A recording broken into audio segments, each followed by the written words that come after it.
ছবিটা আমরা দেখতে পাচ্ছি এলাকায় মানুষ তারা হাহাকার করছেন, জল নেই, বিদ্যুৎ নেই।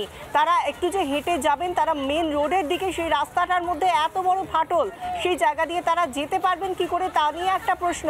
কোন অবস্থায় রয়েছেন তারা, সেই জায়গা থেকে তাদের ক্ষোভে ফেটে পড়ছেন তারা। এই জায়গা থেকে দিলীপ ঘোষ এবং ফিরহাদ হাকিম তারা কি বলছেন শুনুন।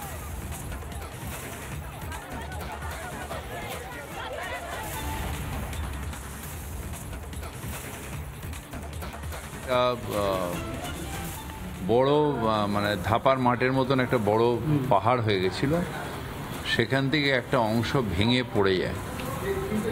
কারণ কিছু কিছু জায়গায় তারা কি করে, যারা র্যাক পিকার্সরা থাকে, একটা বাঁধন থাকে, তো কিছু মেটেরিয়াল তোলার জন্য তারা ওগুলোকে খুঁড়তে খুঁড়তে ওগুলো আলগা হয়ে যায়, হয়ে গিয়ে একটা বড় ধস নেমেছে। ধস নামতে ন্যাচারালি একটা বড় ভাইব্রেশন হয়েছে ধসে, তাতে কিছু ফাটলও আছে। আর আমাদের একটা পাইপলাইন ছিল, সেই পাইপলাইনটা ফেটে যায়।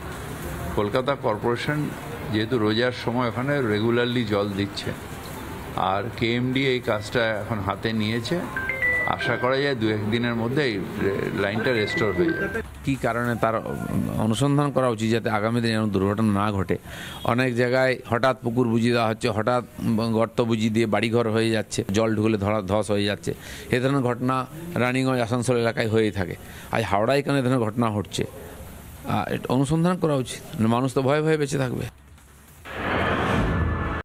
রাস্তার উদ্বোধনের 2 মাসের মধ্যেই তা ভেঙে পড়েছে, আর এ নিয়েই তৃণমূল কংগ্রেসের অন্দরের কোন্দল ফের একবার প্রকাশ্যে এলো। 15 CFC প্রকল্পে একটি রাস্তা নির্মাণ করা হয়, সেই রাস্তার কিছুটা অংশ ভেঙে গিয়েছে, আর তা নিম্নমানের সামগ্রী দিয়ে তৈরি করা হয়েছে, এমনটাই দাবি করে তৃণমূলেরই পতাকা নিয়ে বিক্ষোভ দেখান ওই ব্লকের সভাপতির বিরোধী গোষ্ঠী। এবং তারা দাবি করেছেন প্রভাব খাটিয়ে ব্লক সভাপতি তার আত্মীয়কে এই কাজ পাইয়ে দিয়েছিলেন। যদিও এই নিয়ে কিন্তু তোলপাড় হয়েছে সিউড়ি 2 নম্বর ব্লকে তৃণমূলের গোষ্ঠী কোন্দল।